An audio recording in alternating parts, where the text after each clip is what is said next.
Roll Tide, everybody. And Alabama looking to add to the recruiting class. They had a big day yesterday, and a Tuscaloosa native in Zay Hall is expected to pick Alabama here coming up, linebacker from Hillcrest. So we're going to watch for that. Take your comments. We'll talk some recruiting. All that right here on Cover Crimson, brought to you by Pearl River Resort over in Philadelphia, Mississippi, the Azaleas, the Oaks. Two amazing golf courses, part of Dancing Rabbit Golf Course. Let's get this thing started.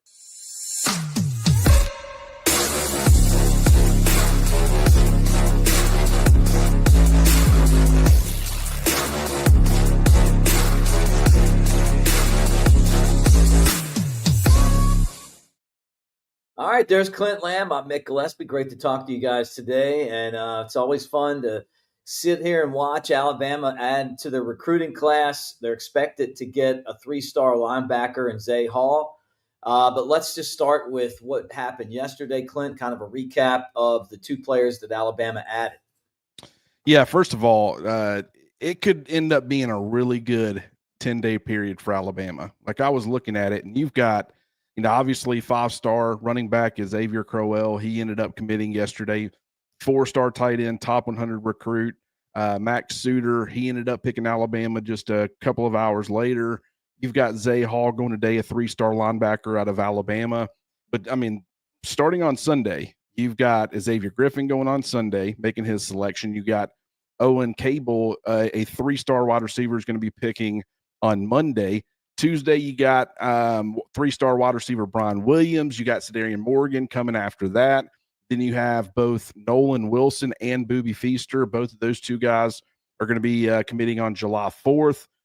And then you've got Jaira Edwards, the 5-star safety out of Maryland. He's going to be making his choice on July 5th. So that's a lot of players that Alabama is in the mix for. A lot of them, all of them, except for Nolan Wilson and Boobie Feaster, have been RPM'd to Alabama by, whether it be Steve Wiltfong, whether it be Andrew Bone, whether it be Tim Watts, or some combination of all three of those guys. So, and they're also in pretty good position for Nolan Wilson. Don't know really what's going on with Feaster. Obviously, a lot of wide receivers expected to commit here within the next few days. So I don't know kind of where they stand with him, but it obviously started with Xavier Crowell and Max Sutter. And what a way to start, Mick. I think this is going to be a really good run for Alabama and really going to put them in a much better position as far as the recruiting rankings are concerned. Yeah, and that's something we've been keeping an eye on too, right? When Alabama had like 6 guys in the recruiting class, and then all of a sudden now, over double digits. But going out and adding players, adding the right players. This is a guy in Hall that's probably economical, and when you talk about the NIL, 2 of the recruiting services haven't rated him, and maybe flying under the radar a little bit, right? But got offers from places like Jacksonville State, Troy, and Middle Tennessee State, but then Virginia Tech. And then he came to Alabama 7-on-7 camp and was so good, they were like, man, we're going to get this guy. He's from Tuscaloosa, so why not? And I feel like with the NIL dollars, which you have to consider here, if you're going to get you're going to get 5 stars, you're going to pay for that. You're going to get 4 stars, you're going to pay for that. You got to have guys that are kind of economical too. Yeah, I certainly think that's part of it. I think he's a good player, though. He came to Alabama's camp. I think he checked in just a shade under 6'2", which he's listed at 6'2.5" on his profile. So anywhere between 6'1.5" and 6'2.5", if I had to guess. But he was 230 pounds, and he ran a 4.54 40. So, the guy can scoot. Now, when you talk about lateral quickness or lateral speed relative to straight line speed, I think he has the ability, the closing speed to kind of get out there in space and make tackles and do all of that stuff, cover guys in the flats. But I don't think he's like what I would call like a super rangy sideline to sideline defender. And when you look at his highlight tape, there's very little to go on as far as the cover ability. Like, I have no idea. Maybe a couple where he's dropping back, but you really don't see the movement too much. You don't really see how comfortable he is working backwards too much. And that's kind of where I come in with, okay, what does that mean? That's probably a big reason why he's rated as low as he is. I do think he's probably going to climb a little bit.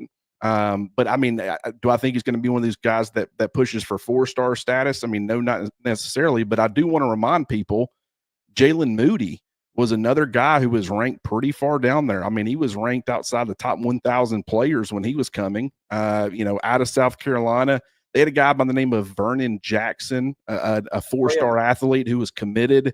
He ended up decommitting right there kind of at the last second. And a lot of people felt like Jalen Moody was the counter to that, kind of add another body at off-ball linebacker. Vernon Jackson ends up playing running back for A&M. I think played 8 snaps his freshman year. Don't think he really ever did anything after that. Jalen Moody comes in, and he actually ended up being a pretty good player for Alabama. And so I want people to keep that in mind. Like, I think he had some similar limitations to a Zay Hall, but I also think that he ended up being a contributor. He was a part of a platoon there for a while with Deontay Lawson and really helped out. Actually ended up getting an NFL camp invite to the Cincinnati Bengals. So, I mean, he far exceeded his recruiting rankings. And I wouldn't be shocked at all if at some point, Zay Hall ended up doing the same. I'm not saying he's going to start. I'm not saying he's going to be even a contributor necessarily on defense. He's got to show the growth, but he's got some workable tools. And we'll be talking more about that if he commits. But I think the big question really lies with Alabama's, off-ball linebacker room after this season. You're losing Deontay Lawson. You're losing Justin Jefferson. You're losing Nakai Hill-Green. Where does Alabama turn next? I mean, obviously they signed multiple off-ball linebackers in this past cycle, but a guy like Zay Hall could certainly be a useful body down the road. Well, you love to see Alabama picking up some steam, and that's definitely what's happening. I want to ask you guys as you hang out, we wait on Zay Hall to make his announcement, to give us a thumbs up, like and subscribe. Thank you for being here. We appreciate you guys so much on Cover Crimson. If you're not a subscriber, be one. Be part of what we're doing. And we try to put shows out every day. Jake Coker on here, with Elephant in the Room. Obviously Clint and I. And Coker's a little bit of a film junkie, man. He's been watching some tape. I love what you guys are doing. Earlier today, I'm glad we're doing this now, but man, I was thrilled to hear that you guys were putting an episode out. That's exactly what I spent my lunch break doing. He it doesn't take him long to assess. Here's a guy that watched film a whole lot, right? But he's got such a great sense of humor, and he's such a smart football guy. But anyway, be part of what we're doing, guys. And we're brought to you by Pearl River Resort. It's hot. It's a heat wave. They've got a water park, Geyser Falls, hour and a half from Tuscaloosa, 2 and change from Birmingham. All right, so Xavier Griffin's going to make his announcement on Sunday. Mom played basketball. Grandpa lives in Tuscaloosa. Bama Online thinks he's coming to Tuscaloosa. He was a USC commit, decommitted. Georgia's after him. Texas is trying to buy everybody, and they're trying to buy him. So we'll see. Is he gonna come to Tuscaloosa where he can see his family and follow the team that he grew up cheering for, or is he gonna basically get bought to Austin? Well, that's the big question. Now, here's the thing: Andrew Bone and Tim Watts both put in predictions earlier for Alabama to land Xavier Griffin. So that's a pleasant development today compared to previous. Now, granted, obviously Alabama was trending, but it was kind of like a Xavier Crowell where, Texas was feeling pretty good about it from their side. They thought someone could come in, and we know NIL was playing a factor with him. And some guys, that's just the case. But he grew up an Alabama fan, loves the University of Alabama, and he's a hell of a player. And he's been kind of viewed as a wolf, but I've talked on our show quite a bit. You got a guy like Justin Hill who brings that versatility to play off the ball, on the ball. The more guys you stack like that, the more creative you can get defensively. A guy like Xavier Griffin, I mean, with Alabama right now, like you still got, Braden Roos, you still got Nick Abrams, like you still got some guys who could potentially end up in this class as off-ball linebackers. You're obviously in really good shape for Zay Hall, and we'll see how that turns out. But Xavier Griffin, I think if I was Alabama, I'd take the Jahad Campbell route with him, and I'd start him as an off-ball linebacker, allow him to maybe, early as he's adjusting to the college level, you don't put too much on his plate, but you eventually have him being a guy who does exactly what Jahad was doing, where he's playing off the ball most of the time, but then, situationally sliding out there to Wolf, moving him around, doing different things. And then eventually, Like you talk about Tank Jones, like if you can use Yeah. Xavier Griffin off the ball and you get Tank Jones as a Wolf Bandit candidate, and you got Jamarian Matthews, who I think is a really good player, posted about him yesterday on Twitter. Right. You start stacking some of these guys, and it makes sense. Like you create some room. Like you can talk to Tank about being a Wolf. You can talk to Jamarian Matthews about being your Bandit, and Nolan Wilson being an inside out option Yeah. for you. You can just really position yourself in a pretty strong way. Xavier Griffin playing off ball linebacker would certainly help that. Yeah. Well, it's exciting to kind of see Bama finally picking up some momentum. Great to see all you guys out there. Roll Tide to all of you. What's up, man? Good to see all you guys, and thank you, Stacy, for being here, and Chris and everybody else. Really appreciate it. I love this right here. Zay Hall could be the next Bray Hubbard, 3-star to starter. Like that's part of this. I was talking to Coker about it today on Elephant in the Room. I think he was like a 3-star. Ended up being a starting quarterback that won a national championship. To me, 3-star means maybe they're not ready to start day one, but with some development, they could be very good players. Yes, and it sometimes it's not that someone is not capable of being a starter. Sometimes it's a development thing, but sometimes it's like they just didn't have the opportunity to put something on tape that the recruiting services needed to rank them highly. Like with Zay Hall, based off of what I've seen, which I have not seen full tape. So, maybe I could come away with a much better idea. Maybe I watch him in coverage and, hey, there's a reason that nothing's on the highlight tape. It's because you don't make any plays in coverage and you're not good at it. Maybe that's why it's not on there. But from my perspective, and I'm trying to come up with the why he's rated as low as he is, it's a couple things. It's the cover unknown, at least to me. And then it's, he's a hit and spin kind of tackler right now. He doesn't really bring authority. He's very good. I thought the football IQ, like the instincts were pretty good. He had a good feel flowing to the football as a second level defender. I thought, good run stopper, did show some of that 4.54 speed, had to get out there on some runs, some screens, definitely made, some tackles. I don't think he was like super disruptive in the backfield. Like I didn't see him making a ton of plays in the backfield, but that was actually kind of similar to Jalen Moody at Alabama. But Moody, when you watched him on tape, like he brought it. And so, granted, you see that as a coach and you say, if I can just get him to kind of play through some of this stuff, don't let your feet stop when you make contact. He could end up being a good hitter. It's just right now he's more of one of those, he's getting there. He just hits and he spins. And, I'd like to see him be a little bit more physical, get a little bit of drive, push running backs backwards, do all that stuff. But these are some of the things that I'm seeing on tape. But the tools and the size and all that stuff, it's there. So if you trust your coaching staff for development, and we do know Kane Womack has done a really good job. He did some really good things with the off-ball linebackers at South Alabama. He did some really good things with the off-ball linebackers, Micah McFadden at Indiana when he was the defensive coordinator there. Like he could end up being, a very good coach for Zay Hall to have, because if he can develop him, maybe he ends up being a contributor in some way, even if it's on special teams using that 4.54 speed to get down the field. I love it when players like Kevin Riley went to County High. Hillcrest, one of County's big rivals.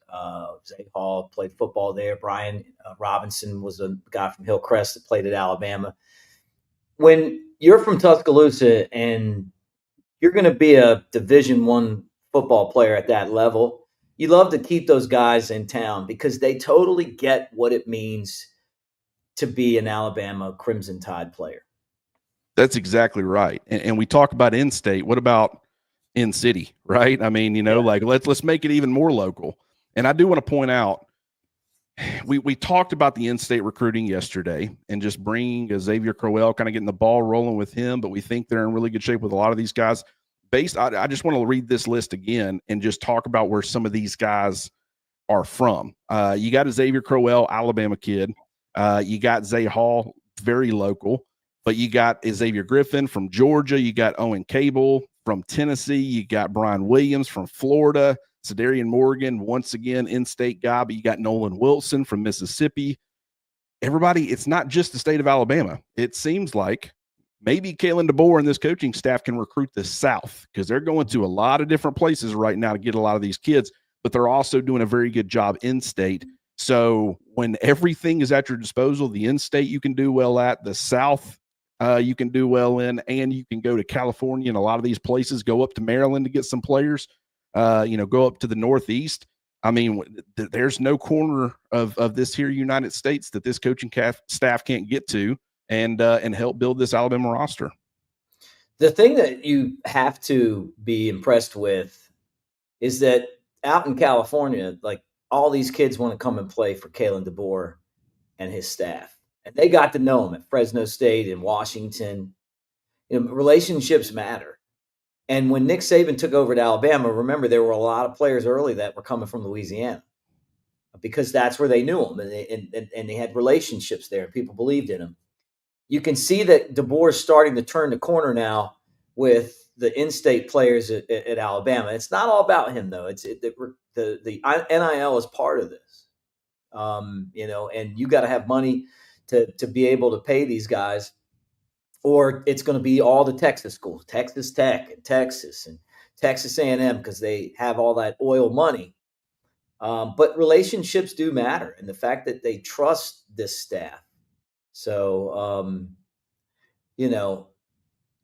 I'm excited about this. I think it's a really good opportunity for a player that's going to be very hungry to prove that he belongs, and someone that we didn't want to go somewhere else in Zay Hall to come to Tuscaloosa. And I got a feeling when he got that offer like 17 days ago or something, I mean, less than 20 days ago, he was like, hey, I'm taking this. This is my dream, and I'm going for it. And so congratulations to him as he is about to announce. He did announce. Yeah, he announced for Alabama. So Alabama did land 3-star linebacker Zay Hall out of Tuscaloosa.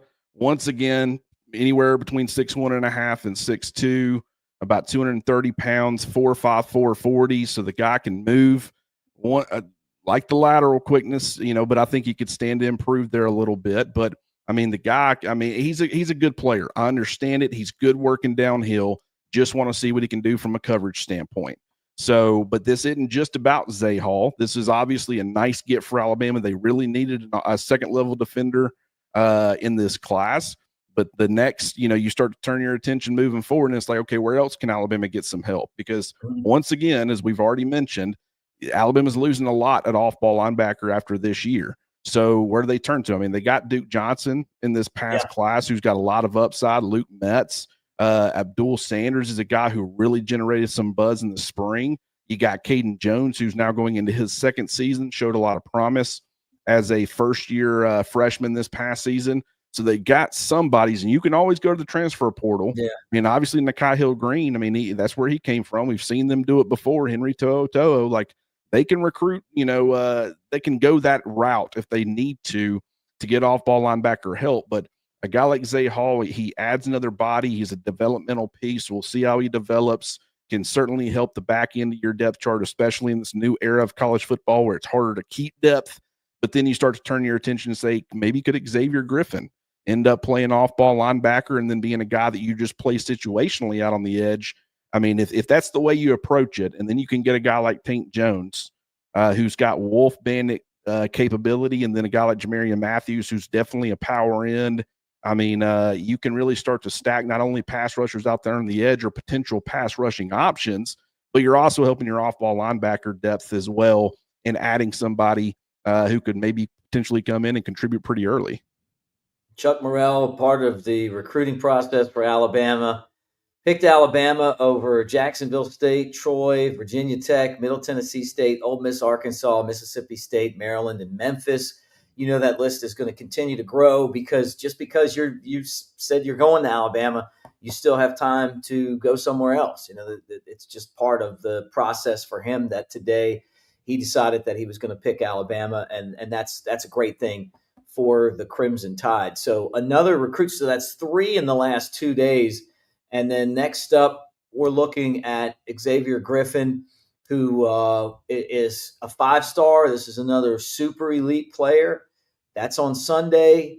His mom, again, I've mentioned this before, played basketball at Alabama, and his grandfather lives in T-Town. He grew up an Alabama fan. He was a USC commit. Georgia's after him. Texas is trying to buy him. But hopefully his home is Sweet Home, Alabama, when it's all said and done. And Andrew Bone and and the rest of the crew over there have picked Alabama as his destination. So I guess we'll see. Yeah, that and Stacy brings up a good point. He says he still has an entire senior season to put stuff on tape and potentially rise in the rankings. That is 100% true. So any questions that I might have as far as coverage, and granted, it's I just haven't seen it on a highlight tape, so I have no idea. It just because I haven't seen it be a strength doesn't mean it's a liability, right? So that's something to keep in mind when it comes to him. Wouldn't be surprised if he ends up, it ends up being an underrated get for Alabama before it's all said and done. And Gary Harris, according to Stacy, reported that Hall was actually 237 now. So he's a hunk, man. I kind of view him more as a 2-down thumper, but right now as a 2-down thumper, I still view him as a guy who's he doesn't bring he's not a heat-seeking missile. He's not just super ultra physical right now as far as the tackling at the when he gets to ball carriers. I don't see just a ton of authority. Like I said, he's a hit and spin kind of guy right now, so I'd like to see him be a little bit more physical, drive your feet, drive through your tackles. But he has shown enough for me to understand why the staff's taking him, and I do think he's a big get. But once again, on Sunday, that'll be the big one we're talking about. We'll definitely dive into the off-ball linebackers a little more once that happens. Guys, I want to remind you that we're presented by Residence Inn by Marriott Ocean City. They're Bama fans up there. Can you believe that? But look at how beautiful that hotel is, back-to-back coastal-style hotel of the year. There's so many great bars and restaurants and food and the boardwalk and secrets and everything going on in Ocean City, Maryland. The guys from the next round, our sister show, went there. They had a great time. You will too. If you go, tell them that Mick and Clint sent you. And finally, we're brought to you by Pearl River Resort. And we want you guys to go hang out there. Timeout Sports Lounge, the Vegas-style sports book right there in Golden Moon Casino. You got table games and slots. You got the golf course, Dancing Rabbit, a great steakhouse, everything you need, including Jeff Dunham. He's going to be there, is at Pearl River. I guess before we get out of here, Clint, tell everyone, too, about where, if you can't get to YouTube, where you can find us. Yeah, you can find us on Spotify, Apple Podcasts, wherever you listen to your podcast. You just got to search Cover Crimson Podcast Network. Make sure to add that podcast network. That's an important aspect of it to make sure you're getting the right one. But we'll be uploading this one over there soon after this. So we appreciate everybody who's hopped in today. Roll Tide, everybody.